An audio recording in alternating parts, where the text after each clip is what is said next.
Folks, I've got a new light to show you today, both new to me, and this is one of the latest offerings from Maxtoch, which, as you can see, is a headlight, but it's unusual in another respect, in that it's a throw-in headlight. Most headlights that I've got or used tend to throw a rather floody close range beam. This is advertised and designed to be a throwing type headlight, in that it will throw the beam quite some distance. I'm not sure why there are not more of these types of headlights on the market. Everything seems to be marketed at this kind of close range work, whereas I find a throwy headlight much more useful, for outdoor work, etc., etc.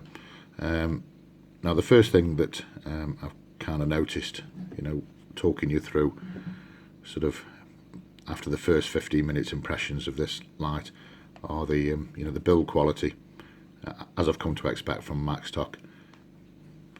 Looks absolutely superb. I can't see any issues or any cause for concern. You're certainly not getting the impression that it's some cheap piece of rubbish from God knows where that you've brought. And then the head itself, larger than usual for your average headlight. I mean, let's have a quick look at, say, this through night TH10 alongside. You can see the heads are considerably larger there. That's going to help it massively in terms of its performance, in terms of throwing distance, etc. It's a deep reflector, smooth, with a de-domed cree stuck down in there. What we mean by a de-domed cree is here's a normal cree LED with this dome made out of whatever material they used to do that, versus the same LED with the dome removed. A domed LED will throw the light in a scattered pattern, whereas a de-domed LED will concentrate the beam much more centrally. So what I'm expecting from this light is a pretty impressive beam distance. Moving on, we've got the side and the top headband, with a nice touch here on the insides of all of the straps, and on the front there, this anti-slip material that's been added there. I mean, that's going to be really, really useful on kind of safety helmets, particularly in the wet. And it's powered by two 18650 batteries, which are inside this particular case. Now, we can charge those batteries either in the charging port on the side there with the charger that the Maxtoch comes with, and this will indicate turning red to blue whether it's charged or not, or alternatively we can open it up, as I've done, and I've removed the two batteries that it came with. I don't want to use those at the moment because I haven't charged them yet. I want to charge them before I actually use it. I've just put a couple of my through night batteries in there, close that back up again. So, initial impressions. Nice product as usual from Maxtoch. Now, it comes with an adapter there if you want to charge it via the wall socket. A nice touch as well that they've recognised that I was in the UK, and thus I've been sent a UK plug. And finally, nice little carry case to put it all in. Now, in terms of its specifications, we've got 1200 lumens on its turbo mode, with a 2-hour runtime. There doesn't appear to be any heat warnings on there, and we've got a minimum and maximum on its infinitely variable mode of between 50 and 750, and a quoted beam distance of up to 650 meters, 1.5 meter drop resistant, waterproof IPX8, usual stuff. So, looking at its operation, sorry, I hope that wasn't too loud on the video. Looking at its operation, we've got a one click on and a one click off. Once we're on, we can press and hold, and it will cycle up or down through its brightness. and once it's at its highest, as you saw, it blinked there, and we can go all the way back down, it will blink. Or we can stop at any point that we want. If we were on the way up and we press it, it will go down, so you can, and vice versa, so you can you don't have to go all the way to high to low, you can stop at any point and change its direction.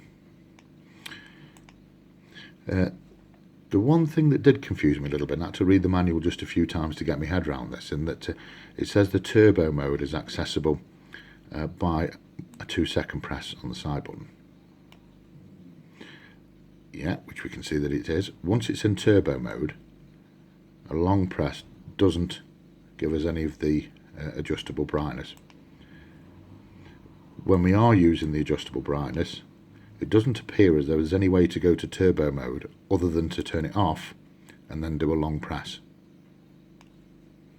I find that a little bit odd, to be honest with you. I would have thought that in its on position, perhaps a double click or something like that would take us into turbo, but no, it doesn't appear so. We've got to turn it off and a long click for turbo. I found that a little bit odd, but never mind. Now, I'm sorry, I keep on doing that, don't I? I'm going to mention something about these two batteries here when they came shipped, and I'm going to mention this so you don't do what I did. They both came with a little tag on the bottom there to remove, to make the connection. But when I removed the tag, it left a very, very, very fine film, almost invisible to my eye, resulting in, when I placed the batteries in the charger, well, first of all, it wouldn't charge in the light, so I thought, oh, something's faulty. So I took the two batteries out, put them in a separate charger. One of them appeared to be faulty, and I was just writing an email to Maxtoch to say, look, these are faulty. I even got the multimeter out to test them, and then I looked again, and perhaps it's my eyes, but I could see this very, very, very slight film that I literally had to really get my nail in there and kind of scratch it off. So that little plastic thing, that protective tab that was on the end of these that I pulled off, it left such a very, very fine coating on there, which as soon as I'd figured that out and removed it, it was absolutely fine. But I'll put you a couple of screenshots up in a second so you can see how dozy I was, and I'd say I mention it so you don't make the same mistake that I did and potentially go and send Maxtoch an email stating that something had arrived faulty when in actual fact it hadn't. So let's get this out when it gets dark and give it a test. Folks, I'm out with the Maxtoch Eagle, but before I show you that, let me show you a typical example of one of the highest powered headlights on the market, the Headlight H2 Nova. I'm on high mode here, and as you can see, the Headlight, typical of this type of design of headlight, is throwing a very even distribution pattern at a close range. As we move out the distance towards that kind of black hole there down the path, we just haven't got the range to see it. Bumping it up to turbo mode, that's 2,200 odd lumens from the Headlight. Just immense light close up, but not much on the distance. At 100 meters on turbo, those two trees that are just kind of appearing there on the camera, it's not really doing it at that range. It's not designed to. I don't want to be unfair to the Headlight. The Headlight is doing exactly what it's designed to do, and it's a fantastic light. But let me just pause now and switch over to the Maxtoch Eagle. Okay, so this is the Maxtoch again, now looking down the oh, come on camera, focus, looking down that path. As we can see, it punches straight through to the end. We've lost this peripheral spill to the extent in which the Headlight didn't. I mean, the Headlight lit all of this up, didn't it? The Eagle doesn't. But again, the Eagle isn't designed to do that. This Eagle is designed to cut through, and indeed it is. I was using it a little bit before I did this this footage, and it's not very often I get a light nowadays that makes me smile or chuckle, but this one did. And I'm only on its high mode here, on the infinitely variable setting, so I'm running at 750 lumens, and I'm going to get 5 hours according to Maxtoch on this setting. And as we open up the distance to that 100 meters there that the Headlight couldn't, and not designed to reach, to be honest, the Eagle certainly does. And as I start to move down the side of this lake, going out to the corner there, which is lit up really clearly to my eyes. It's not showing too well on the camera, but I am only on its 750 lumen setting. If I turn it off, hold it, and go on to its turbo setting, let's start off at that furthest corner there. You can see now that's the turbo mode at 1200 lumens now. Is really throwing out now to that distance, and we've got a 2-hour run time on that. I'm working our way back up to the 100 meters. That's like daylight over there to my eyes, and then close range. And this is the problem with the flooders. I keep on saying this, but I'll remind on, the camera's having so much difficulty accurately showing what I'm seeing, simply because it's having to adjust that super intense central spot and making the peripheral vision look a lot dimmer than it actually is. Yeah, and this is why I was chuckling with it. I've never seen a headlight that will throw anything like this. In fact, if you just remember those trees there, let me just swap over lights. Bear with me. Okay, now I've switched over to the through night TH10. And again, probably a little bit unfair on the through night. This is only a single 18650 light, and it's removable from its from the headband itself, so you can use it for other functions such as being a pocket light. This is the through night on the on its highest setting, not turbo, high, on that same kind of distance. As we can see, the central hotspot is much more diffused, and as we start to increase the distance, it's not kind of doing it. And we're on 1100 lumens there, so the Eagle is, in terms of its intensity and throwing capability, beats the only other throwing headlight which I've got, which is through night TH10. If I bump the TH10 up to its maximum setting, 2100 lumens, which you can hold for 2 minutes, yet now it's doing the distance. But the central hotspot is still nowhere near in comparison with the Eagle. And when we get to that furthest distance there, let me just swap over to the Eagle at that distance. Yep, so there's the Eagle reaching out on its maximum setting of 1200 lumens as opposed to 2100. So this headlight is an out and out thrower, and that's why I was giggling when I brought it out. It certainly didn't disappoint for what it's advertised and designed to do. I'll carry on, have a walk around with it and see how the battery pans out and lasts. I'll catch you up shortly. Thought, guys, I'll try and give you an example of how the camera is struggling. I mean, I've got the Eagle now at possibly its worst type of environment, and I say that tongue-in-cheek. I'm in quite a heavily wooded area. I can cut down that path there, but when I mentioned earlier on how the camera is really struggling to compensate for its central spot, because it's trying to expose that area correctly and then dimming down the outside considerably, that's creating on the camera a completely false view. What you're seeing now is not what I'm seeing. It's a problem you get with all throwers. But I'll just insert now a still shot. I managed to muck about with the camera settings and get it to actually take a still photo in this same position that I'm in now, that accurately represents what I'm seeing with my eye, as opposed to what you're now seeing on the video. And I think that you'll be quite startled when I insert this picture, which I'm going to do now.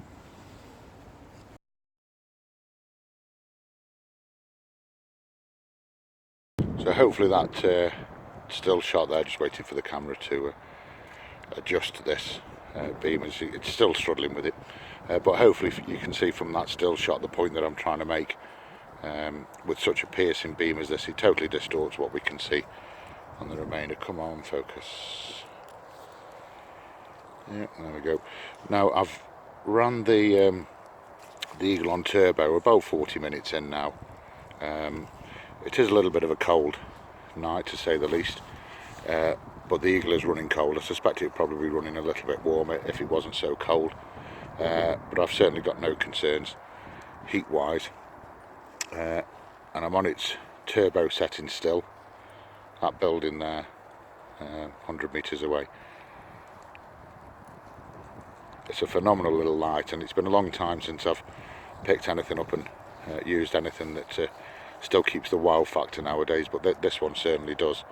In particular, you know, only 1200 lumens, but the design of the head, the depth, the D-domed LED have all combined to produce, so far as I can see, a really efficient headlight with this terribly, excellently piercing beam. Really impressed with it, and with the run times, 2 hours on its turbo, that's just amazingly good. And if I just put him onto its, that's only, tongue-in-cheek, only 750 lumens on its infinitely variable mode. Back up again. So even on its lowest setting, I think that was it 40 lumens, I can't just remember, it's still throwing out to light up that building there at 100 metres away, if not perhaps just a little bit more. And there we are, it's on its maximum again. If you, it's always worrying when the dogs start barking at things in the woods, isn't it? Something creeping up behind you. And that's kind of the advantage of this type of torch. I'm sure it's just a fox or something like that, but you never know. But you're just not short of range. Whatever it is there, I'm certainly going to see it in the distance. Hey, come on. Whereas a more floody type of beam just isn't going to cut out to that distance. I'm not going to see it. Anyway, I'll just turn off and see what this dog's seen or getting upset about. And hopefully I've given the Maxtoch a nice review. I don't think you'll be disappointed with one of these if you want to pick one up. I'll take these home and feed them. Well, our tail's wagging, so I don't know what it is. Yeah. Come on. Yeah, whatever. Right, I'll take them home and get something to eat for them. I'll catch you in a bit. Folks, I'm back in from walking the dogs, and I thought I'd share some final thoughts about the Maxtoch Eagle. First and foremost, I'm really impressed with it. It's what I would describe as a true or proper outdoor light, and what I mean by that is, as it's designed to do, it's certainly got the range to do the job. As you can see from the videos, I certainly wasn't short of throwing power, which is exactly what it's designed to do. But I think what attracts me to it the most is these sort of output levels, and I've said this on other videos, and I'll kind of say it again. You shouldn't really look at lumens as the be-all and end-all. It isn't. It's how does the torch perform based on its power output. And jumping back to the sheet that we've got here on the variable mode, 750 lumens, as you saw, it was really impressive with a 5-hour run time.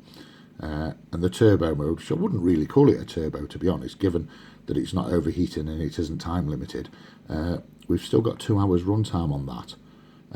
So with this head torch here, we've got something that's going to do the job. I think they've got the size and the dimensions right, balancing off your sort of battery capacity and your weight and your overall size. I think they've got that right.